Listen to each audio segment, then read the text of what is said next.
এই বাসার মালিক যদি একবার আমাকে দেখে আমি তার গাছ থেকে পাইন কোন ছিঁড়তেছি, আমার ১২টা বাজায় দিবে।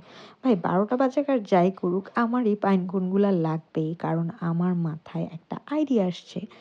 আর এই পাইন কোনটা নেওয়ার একটা রিজন আছে। নরমালি পাইন কোনগুলো একটু বড় শেপের হয়, এটা একটু ছোট সাইজের। আর আমি যেই জিনিসটা চিন্তা করেছি ওইটার জন্য আমার ছোট সাইজের একটা পাইন কোন দরকার ছিল।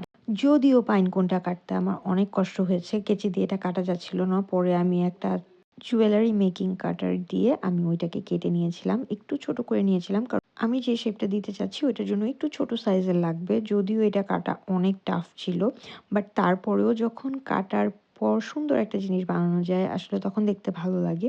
সো পাইন কোনটা কিন্তু আমি কোনো কালার করব না, একদম পাইন কোনটা রাখবো, এটাতে একটা সুন্দর শেপ আসবে। আর আমার এটা সেট করতেও খুব ইজি হবে। সো যদিও মনে করেছিলাম এটা সেট করতে ইজি হবে, আমি ভুলে গিয়েছিলাম যে এটা যেহেতু আমি B7000 দিয়ে করব, সো আমাকে এটা কিছুক্ষণ ধরে রাখতে হবে। আর যেহেতু এটা একটা হার্ড জিনিস, সো এটাকে কিছুক্ষণ ধরে রেখে তারপর সেট করতে হবে, কারণ গ্লুটা শুকানো পর্যন্ত আমাকে ওয়েট করতে হবে। পরে আমার মাথায় আসলো যে আমি একটা কাজ করতে পারি, যে আমি পার্লটা যখন সেট করবই, তাহলে আমি কেননা এই জিনিসটা সেট করার মতো। তো আমি বিভিন্ন শেপের পার্ল নিয়েছি এখানে। তো বড় শেপের যে পার্লগুলো আছে ওইটা দিয়ে আমি এইটাকে একদম স্ট্যান্ডের মতো ইউজ করেছি। অ্যাট দ্য সেম টাইম আমি এটা দিয়ে ডেকোরও করেছি।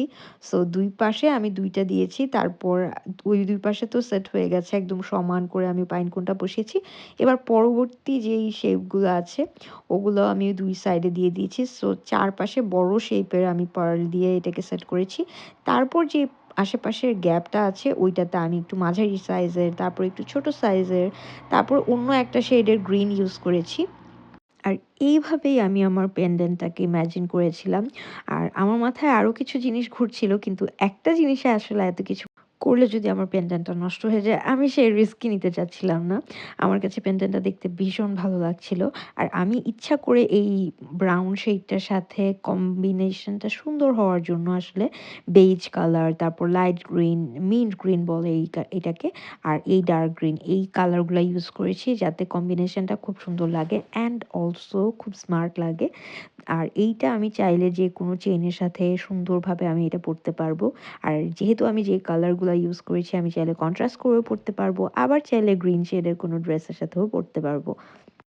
আসলে নিজের বানানো কোনো জিনিস আমার স্টাইলিং করতে খুব ভালো লাগে। সো আমার সবগুলো পার্ল সেট করার পর আমি প্রত্যেকটা জিনিস শুকানোর জন্য টাইম দিয়েছি।